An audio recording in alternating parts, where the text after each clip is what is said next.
नमस्कार। Sunday special के इस एपिसोड में आपका स्वागत है। हम अक्सर आपसे बताते हैं कि जो खबरें मुख्यतः सुर्खियां नहीं पा पाती लेकिन बड़ी महत्व की खबरें होती हैं, अक्सर हम इस वीडियो में उसको कवर करने की कोशिश करते हैं। देश में वैसे तो बहुत सारे मुद्दे चल रहे हैं, लेकिन आपको ध्यान होगा जब पश्चिम बंगाल के चुनाव हुए थे तो उस समय घुसपैठ का मुद्दा प्रमुख बन गया था।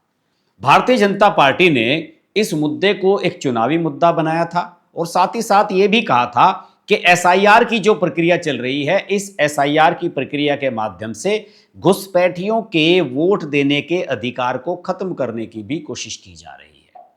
उस समय लोगों को ऐसा लगा था कि ये सब मजाक की बात है, घुसपैठिया वगैरह कुछ नहीं होते। आप सब जानते हैं कि लाखों के करीब ऐसे लोग हैं जो वोट नहीं डाल पाए पश्चिम बंगाल में, कागज पूरे नहीं थे।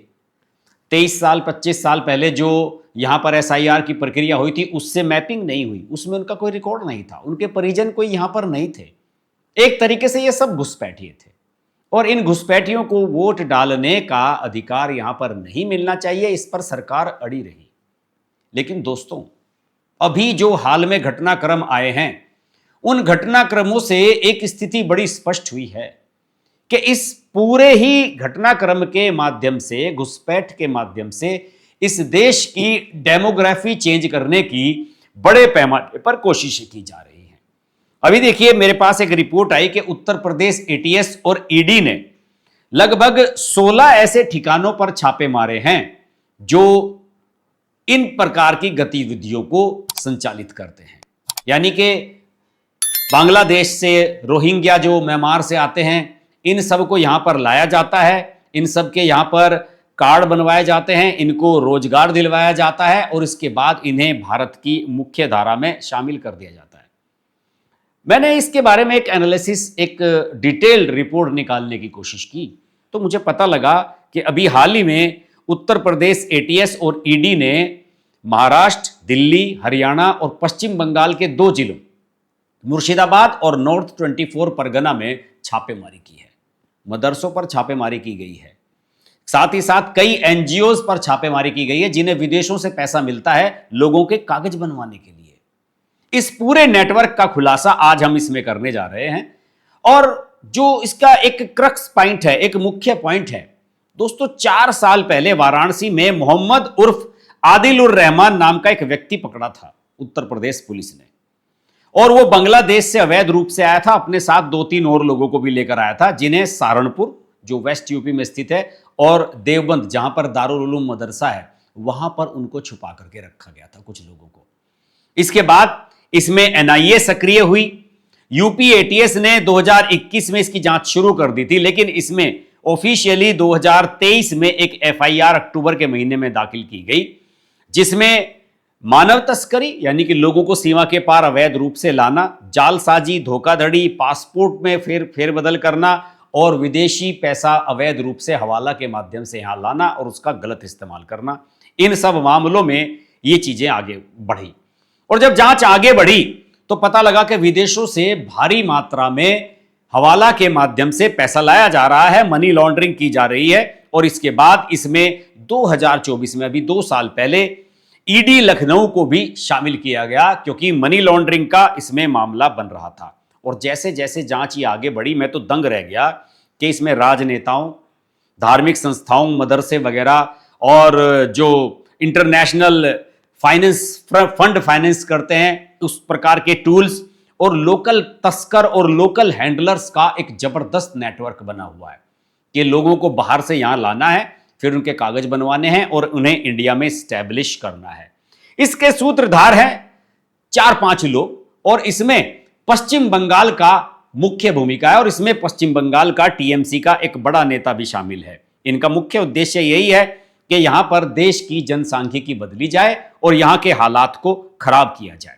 इसमें जो भी हालिया घटनाक्रम है, क्रमबद्ध रूप से उसमें चलेंगे। हालिया घटनाक्रमों में भारत की जो ईडी है और उत्तर प्रदेश एटीएस है, इन्होंने एक संवेदनशील और जटिल मामले में पूरा देशव्यापी अभियान चलाया हुआ है। देखिए, यहां पर जो मेरे पास जानकारियां हैं, इसमें दिल्ली में इनके पास मदनपुर खादर का इलाका है, बाटला हाउस जहां पर इस प्रकार के लोगों को बसाया जाता है। हरियाणा में धौज और बल्लभगढ़, जहां पर इस प्रकार के लोगों का मेन अड्डा बना दिया गया है। उत्तर प्रदेश में सहारनपुर, देवबंद, और महाराष्ट्र में रायगढ़ और पनवल, इन इलाकों को इसमें हैंडल किया जा रहा है तरीके से। और इसमें साथ ही साथ इन लोगों को नौकरियां दिलवाई जाती हैं, किसी को ई रिक्शा दिलवा दी जाती है, फंडिंग कराई जाती है। और एक एनजीओ है, इसका भी मेरे सामने नाम आया, sunshine health and social welfare society. ये काम करती है कि इन सब लोगों को पैसा देते हैं और साथ ही साथ एस्टेब्लिश किया जाता है कि आपका पैन कार्ड बनवा देंगे, आपका आधार कार्ड बनवा देंगे, पासपोर्ट बनवा देंगे, ये सब चीजें इनको दी जाती हैं। तो इस समय जो एक नेटवर्क चल रहा है उसका खुलासा अभी हाल ही में हुआ, और ये पिछले एक सप्ताह का घटनाक्रम बता रहा हूं जिसमें ये छापामारी हुई है। यह जांच एक ऐसे अंतरराष्ट्रीय सिंडिकेट को बताती है जो कथित तौर पर आतंकी वित्त पोषण, मनी लॉन्ड्रिंग और रोहिंग्या बांग्लादेशी नागरिकों को भारत में अवैध घुसपैठ और उनके स्थायी पुनर्वास में मिली हुई है। पश्चिम बंगाल, उत्तर प्रदेश, दिल्ली, हरियाणा, महाराष्ट्र, इन सब में 13 से 16 जगह पर छापे मारे गए हैं। इनमें मुख्यतः मदरसे और गैर सरकारी संगठन, जिन्हें एनजीओ कहते हैं। एनजीओ तो उस देश को बर्बाद कर रहे हैं। ज्यादातर एनजीओ देश के खिलाफ ही काम कर रहे हैं, सरकार का पैसा लेते हैं और सरकार के खिलाफ ही काम करते हैं। सबसे चौंकाने वाला पहलू इसका पश्चिम बंगाल के हाड़ोआ स्थित अल जमियातुल इस्लामिया दारुल उलूम मदरसे में रही छापेमारी। वहां से 40 लाख रुपए की कैश नकदी मिली है, जिसका कोई हिसाब नहीं।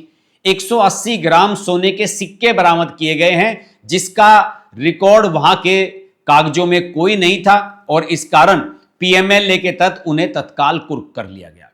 ये अलग अलग राज्यों में फैला हुआ नेटवर्क है, और इसका पर्दाफाश दोस्तों रातों रात नहीं हुआ है, बल्कि निरंतर इस पर पुलिस काम करती रही, जमीनी लेवल पर और इलेक्ट्रॉनिक लेवल पर। जैसे मैंने आपको बताया कि 4 साल पहले वाराणसी में आदिल उर रहमान नाम का बांग्लादेशी गिरफ्तार किया गया था, और उसके बाद इसमें एटीएस इन्वॉल्व होती है, एनआईए इन्वॉल्व होती है, और 2 साल बाद इसमें ईडी भी इन्वॉल्व हो जाती है। जांच में यह सामने आया कि सिंडिकेट ने घुसपैठियों के पुनर्वास के लिए हवाला और म्यूट बैंक खातों के माध्यम से कम 20 करोड़ रुपए का लेन देन किया था। इन पुख्ता सबूतों के आधार पर ईडी ने 2024 में पीएमएलए के तहत मामला दर्ज कर सिंडिकेट की वित्तीय रीढ़ तोड़ने के लिए यह तलाशी अभियान शुरू किया। इस सिंडिकेट का भौगोलिक विस्तार सीमावर्ती क्षेत्रों से लेकर देश की राजधानी और औद्योगिक हब तक फैला हुआ है, जो इसे बिल्कुल सही तरीके से, एक मैनेज तरीके से प्लान करते हैं। जैसे पश्चिम बंगाल के उत्तर 24 परगना के हाड़ोआ और हसनाबाद, मुर्शिदाबाद में डोमकल, और विदेशी धन प्राप्ति के जो ठिकाने हैं, जाली दस्तावेजों के निर्माण, रसद आपूर्ति के प्रमुख केंद्र, वो सब बन गए हैं। और मैंने आपको बताया कि दिल्ली के मदनपुर खादर और बाटला हाउस जैसे संवेदनशील इलाकों में ये जो मैंने सोसाइटी बताई थी, sunshine health and social welfare society, ये यहाँ पर काम कर रही है। ये घुसपैठियों को पते के एड्रेस प्रूफ दिलवाती है, छिपने की जगह मुहैया कराती है, और उसके बाद उन्हें परमानेंट यहाँ पर बसा दिया जाता है, जिससे कि वो हमारी इकोनॉमी का हिस्सा बन जाएं, यहाँ पर उनके आधार कार्ड बन जाएं, डॉक्यूमेंट्स बन जाएं, इवन हेल्थ कार्ड तक इन लोगों ने बनवा लिए हैं। और कुछ तो जानकारी ये मिली है कि इन लोगों को यहाँ पर रहने के लिए मकान भी सरकारी खातों से अलॉट हो चुके हैं। अबू साले इसका मास्टरमाइंड है, जिसने धर्मार्थ ट्रस्टों और अस्पतालों की आड़ में ब्रिटेन से 58 करोड़ रुपए प्राप्त करके उन्हें राष्ट्र विरोधी गतिविधियों में लगा दिया। उसे पश्चिम बंगाल के टीएमसी नेता अब्दुल गाजी का पूरा राजनीतिक संरक्षण प्राप्त था, जिसने विदेशी धन को वैध बनाने के लिए गाजी फूड सप्लाई जैसी फर्जी शेल कंपनी बना रखी थी। देखिए कैसे कैसे काम कर रहे हैं। आदिल उर रहमान जैसे गुर्गे जमानत पर छूटने के बाद भी सीमावर्ती इलाकों में घुसपैठियों को पनाह देने में लगे रहे। विक्रम सिंह और विस्तारा एयरलाइंस के कर्मचारी अजय घिल्डियाल ने फर्जी नामों से अवैध नागरिकों को देश विदेश भेजने का अपना पूरा सिस्टम संभाला हुआ था। इस सिंडिकेट की सबसे खतरनाक कड़ी इसकी जटिल और परिष्कृत वित्तीय संरचना है, जो धर्मार्थ कार्यों के पीछे छिपी हुई थी। जांच में ब्रिटेन स्थित उम्मा वेलफेयर ट्रस्ट का नाम प्रमुखता से सामने आया है, जिसका पूर्व में हमास जैसे चरमपंथी समूहों से संबंध होने के आरोप रहे हैं, और वैश्विक बैंकों ने इसके खाते बंद कर दिए थे। इन प्रतिबंधों के बावजूद भारतीय कानूनों की खामियों का लाभ उठाकर इस ट्रस्ट ने 58 करोड़ रुपए से अधिक की धनराशि भारत भेजी। इस काले धन को सफेद करने के लिए शेल कंपनियों में फर्जी बिलिंग की गई, हवाला का इस्तेमाल किया गया और स्मर्फिंग की टेक्निक अपनाई गई। इसके तहत बैंकिंग राडार से बचने के लिए घुसपैठियों के खातों में 6,000 से 10,000 के बीच की छोटी छोटी किस्तें भेजी गई ताकि वे भारत में बिना शक के अपना कारोबार शुरू कर सकें। यानी कि बैंकों के रडार पर ना आए। बैंकों में जब बड़ा अमाउंट होता है लेन देन, तब वो उसके रडार पर आते हैं। धन के गबन के अलावा इस नेटवर्क का एक मुख्य उद्देश्य भारत की डेमोग्राफी को चेंज करना है, समानांतर अवैध व्यवस्था स्थापित करना है और साथ ही साथ यह पूरी प्रक्रिया 3 चरणों में अंजाम दी जाती थी। सबसे पहले म्यांमार और बांग्लादेश से रोहिंग्या और अवैध प्रवासियों को स्थानीय दलालों के जरिए नदियों और स्थलीय सीमाओं के माध्यम से सीमाएं पार कराई जाती थी।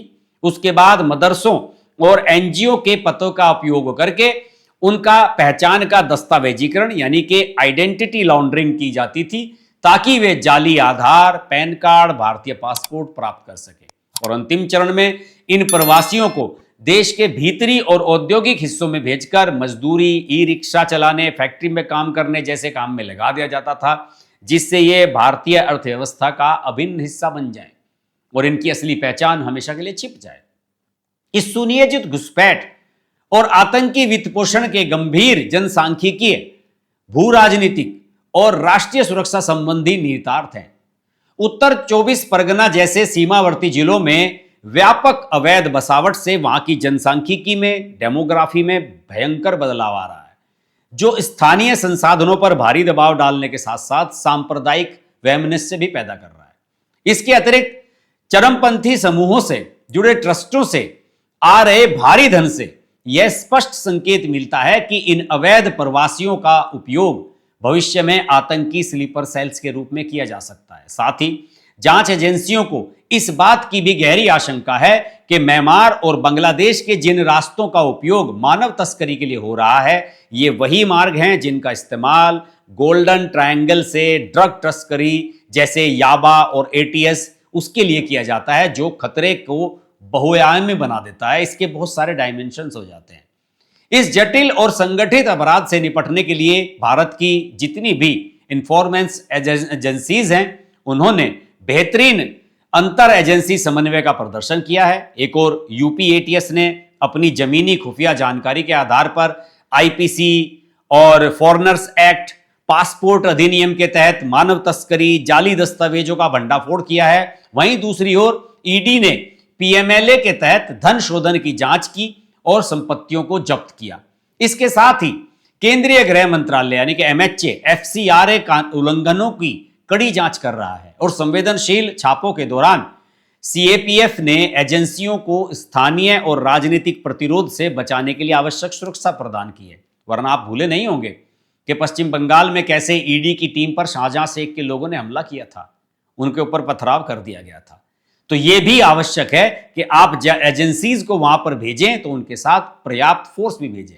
ईडी और यूपी एटीएस का यह देशव्यापी कार्रवाई इस बात का एकाट्य प्रमाण है कि भारत में घुसपैठ का मुद्दा केवल एक मानवीय संकट नहीं, बल्कि अरबों रुपए का सुसंगठित जनसांख्यिकीय आतंकवाद है।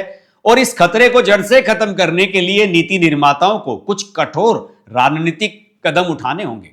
सीमावर्ती जिलों में सक्रिय और विदेशी धन प्राप्त करने वाले सभी गैर सरकारी संगठनों का अनिवार्य फॉरेंसिक ऑडिट किया जाना चाहिए। साथ ही जाली पहचान दस्तावेज को पकड़ने के लिए एआई और डेटा माइनिंग का उपयोग बेहद आवश्यक है। इसके अलावा ऐसे गंभीर मामलों के लिए विशेष फास्ट ट्रैक अदालतों का गठन होना चाहिए ताकि विदेशी आरोपी आसानी से जमानत पाकर वापस उसी तंत्र का हिस्सा न बन सके। वो जो वाराणसी से पकड़ा गया था उसने जमानत ले ली थी। और यह जांच सिद्ध करती है कि भारत के खिलाफ एक प्रॉक्सी वार अब केवल सरहदों पर नहीं बल्कि मानवाधिकारों और धर्मार्थ कार्यों की आड़ में देश के भीतर लड़ा जा रहा है। आज की वीडियो में इतना ही। संडे स्पेशल का यह एपिसोड आपको अच्छा लगे, इसका कंटेंट आपको पसंद आए तो इस वीडियो को लाइक करें, शेयर करें और चैनल को अभी तक सब्सक्राइब नहीं किया है तो सब्सक्राइब अवश्य कर लें। नमस्कार। अगर आपको हमारी वीडियो पसंद आई तो वीडियो को लाइक करें, चैनल को सब्सक्राइब करें और नोटिफिकेशंस के लिए बेल आइकन को प्रेस करें।